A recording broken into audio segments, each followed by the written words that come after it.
In a small fishing village by the Sea of Galilee, there lived a fisherman named Simon Peter.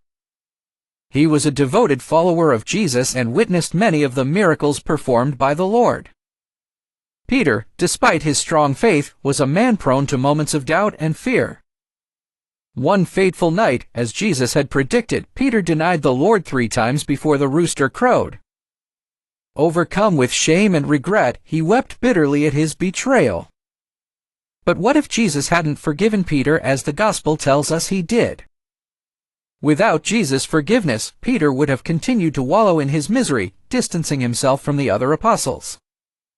Consumed by guilt, he might have returned to his old life, casting nets into the sea each morning, tormented by the memory of his betrayal. Without Peter's leadership and renewed spirit of fervor sparked by the grace and forgiveness extended to him, who would have rallied the apostles to form the foundation of the early church. Peter's energy and conviction led to many accepting Christianity, his dynamic preaching on Pentecost converting thousands. Without forgiveness, the cornerstone of the church might have crumbled, lacking the solid rock upon which the faith of many would be built.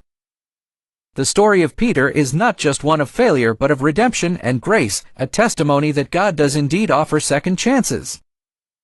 In Jesus' act of forgiveness, as he asked Peter 3 times if he loved him, mirroring the 3 denials, Peter was restored. He learned that no betrayal is too great for the scope of divine forgiveness.